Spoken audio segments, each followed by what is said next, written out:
Welcome back to my YouTube channel friends. So ಈ ವಿಡಿಯೋದಲ್ಲಿ ನಾವು GNM ನರ್ಸಿಂಗ್ ಸೆಕೆಂಡ್ ಇಯರಲ್ಲಿ ಒಂದು ಸಬ್ಜೆಕ್ಟ್ ಇರುತ್ತೆ, ಮೆಡಿಕಲ್ ಸರ್ಜಿಕಲ್ ನರ್ಸಿಂಗ್ 1. ಇದ್ರ ಬಗ್ಗೆ ಇಂಟ್ರೊಡಕ್ಷನ್ ಸ್ವಲ್ಪ ನೋಡೋಣ. Okay, definition of the medical surgical nursing and medical surgical nursing ಒಳಗಡೆ ಯಾವ್ಯಾವ ಯೂನಿಟ್ಸ್ ಬರ್ತವೆ ಅಂತ ನಾವು ನೋಡೋಣ. Okay, so first medical surgical nursing is a specialised branch of nursing.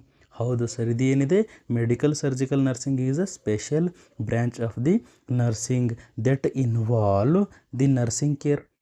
ಅದರೊಳಗಡೆ ನಾವು ಏನು ಮಾಡ್ತೀವಿ, ಮೆಡಿಕಲ್ ಸರ್ಜಿಕಲ್ ನರ್ಸಿಂಗ್ ಒಳಗಡೆ ನಾವು ಏನು ಮಾಡ್ತೀವಿ, ನರ್ಸಿಂಗ್ ಕೇರನ್ನು ಕೊಡ್ತೀವಿ. ಯಾರಿಗೆ ಕೊಡ್ತೀವಿ ಸರ್? ಅಡಲ್ಟ್ ಪೇಷಂಟ್ಗಳಿಗೆ ಕೊಡ್ತೀವಿ. Okay, those disease condition are treated medically and surgically. ಅಂದರೆ ಯಾವ ಡಿಸೀಸ್ಗಳನ್ನು ನಾವು ಮೆಡಿಸಿನ್ ಕೊಟ್ಟು ಮತ್ತು ಸರ್ಜರಿ ಮಾಡಿ ಟ್ರೀಟ್ಮೆಂಟ್ ಕೊಡ್ತೀವಲ್ಲ, ಅಂತಹ ಪೇಷಂಟ್ಗಳಿಗೆ ನಾವು ಏನು ಕೊಡ್ತೀವಿ, ಕೇರ್ ಕೊಡ್ತೀವಿ. ಅಡಲ್ಟ್ ಪೇಷಂಟ್ಗಳಿಗೆ ಕೊಡ್ತೀವಿ.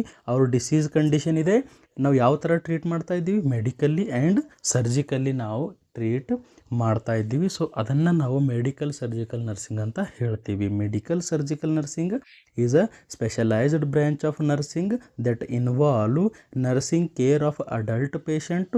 ದೋಸ್ disease condition are treated medically and surgically. Okay, so ಇದ್ರ ಒಳಗಡೆ ಯಾವ್ಯಾವ ಯೂನಿಟ್ಸ್ ಬರ್ತಾವೆ ಅಂದರೆ, ಟೋಟಲ್ ನಿಮ್ಗೆ ಯೂನಿಟ್ಸ್ ಇರೋದು 14 units. Okay, medical surgical nursing 1 GNMಗಳಿಗೆ ಟೋಟಲ್ 14 ಯೂನಿಟ್ಸ್ ಇರ್ತವೆ. ಸೊ ಯಾವುದು ಅಂತ ನಾವು ನೋಡೋಣ. ಇಂಟ್ರೊಡಕ್ಷನ್ ಅಂದರೆ ಮೆಡಿಕಲ್ ಸರ್ಜಿಕಲ್ ನರ್ಸಿಂಗ್ ಬಗ್ಗೆ ಇಂಟ್ರೊಡಕ್ಷನ್ ಫಸ್ಟ್ ಯೂನಿಟ್ ಇದೆ. ನರ್ಸಿಂಗ್ ಅಸೆಸ್ಮೆಂಟ್, ನೀವು ಫಿಸಿಕಲ್ ಎಕ್ಸಾಮಿನೇಷನ್ ಹೇಗೆ ಮಾಡ್ತೀರಾ, ನರ್ಸಿಂಗ್ ಅಸೆಸ್ಮೆಂಟ್ ಹೇಗೆ ಮಾಡ್ತಾ ಇದ್ದೀರಾ, ಪ್ರತಿಯೊಂದು ಇದರಲ್ಲಿ ಕೇಳ್ತಾರೆ nursing assessment. Next pathophysiological mechanism of disease, ಅಂದರೆ ಪ್ಯಾಥೋಫಿಸಿಯೋಲಜಿ ಅಂದರೆ ಡಿಸೀಸ್ ಪ್ರೊಸೆಸ್, ಯಾವುದೇ ಒಂದು ಡಿಸೀಸ್ ಬರೋದಿದ್ದರೆ ಹೇಗೆ ಬರುತ್ತೆ ಅಂತ ಸ್ವಲ್ಪ ಇದರಲ್ಲಿ ನಾವು ನೋಡ್ತೀವಿ. ನೆಕ್ಸ್ಟ್ ಅಲ್ಟರ್ಡ್ ಇಮ್ಯೂನ್ ರೆಸ್ಪಾನ್ಸ್ ಇದೆ, ಅಲ್ಟರ್ ಆಗಿದೆ ಅಂದರೆ ಅಲರ್ಜಿ, ಹೈಪರ್ ಸೆನ್ಸಿಟಿವಿಟಿ, ಪ್ರತಿಯೊಂದನ್ನು ಇದರಲ್ಲಿ ನೋಡೋಣ.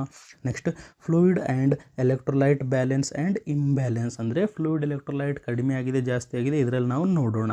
ನೆಕ್ಸ್ಟ್ ಆಪರೇಷನ್ ಥಿಯೇಟರ್ ಟೆಕ್ನಿಕ್ ಅಂದರೆ OT technique, operation theatre technique ಬಗ್ಗೆ ನಾವು ಇಲ್ಲಿ ನೋಡ್ತೀವಿ. ಆಪ್ರೇಷನ್ ಥಿಯೇಟರ್ ಒಳಗಡೆ ಯಾವ್ಯಾವ ಪ್ರೊಸೀಜರ್ಸ್ ಇರ್ತವೆ, ಪ್ರತಿಯೊಂದು ಇಲ್ಲಿ ಇರ್ತವೆ. Okay, next management of patient undergoing surgery, ಅಂದರೆ pre operative, post operative, intra operative care ಇಲ್ಲಿ ಇರುತ್ತೆ.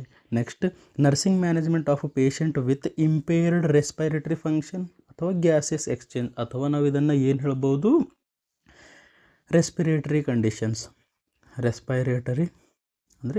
ರೆಸ್ಪಿರೇಟರಿ ಡಿಸಾರ್ಡರ್ಸ್ ಅಥವಾ ರೆಸ್ಪಿರೇಟರಿ ಕಂಡೀಷನ್ಸ್ ಬಗ್ಗೆ ನಾವು ಇಲ್ಲಿ ನೋಡ್ತೀವಿ. ಓಕೆ, ರೆಸ್ಪಿರೇಟರಿ ಡಿಸಾರ್ಡರ್ಸ್ ಅಥವಾ respiratory conditions. Next 9th unit ಇರೋದು ಗ್ಯಾಸ್ಟ್ರೋ ಇಂಟೆಸ್ಟೈನಲ್ ಡಿಸಾರ್ಡರ್ಸ್.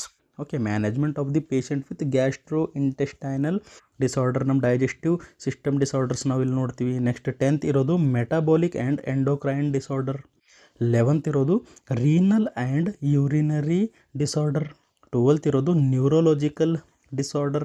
13 ಇರೋದು connective tissue and collagen disorder ಅಂತ. ಆ್ಯಂಡ್ 14th ಇರೋದು nursing management of the elderly. Nursing management of elderly ಅಂದರೆ ಯಾರು ಓಲ್ಡ್ ಏಜ್ ಪೀಪಲ್ಸ್ ಇರ್ತಾರೆ ಅಲ್ಲ, ಅವ್ರ ಹತ್ರ ಏನೇನು ಪ್ರಾಬ್ಲಮ್ಸ್ ಇರುತ್ತೆ ಅದನ್ನು ನಾವು ಏನು ಮಾಡ್ತೀವಿ, ಇಲ್ಲಿ ಕೇರ್ ಕೊಡ್ತೀವಿ, ಟ್ರೀಟ್ ಮಾಡ್ತೀವಿ ಮೆಡಿಕಲಿ ಅಥವಾ ಸರ್ಜಿಕಲ್ಲಿ. ಸೊ ಇವು 14 ಯೂನಿಟ್ಸ್ಗಳಿದ್ದಾವೆ. ಸೊ 1 by 1 ನಾವು ನೆಕ್ಸ್ಟ್ ವಿಡಿಯೋದಲ್ಲಿ ಸ್ಟಡಿ ಮಾಡ್ತಾ ಹೋಗೋಣ. ಸೊ ಸಬ್ಸ್ಕ್ರೈಬ್ ಮಾಡಿಡಿ. Thank you.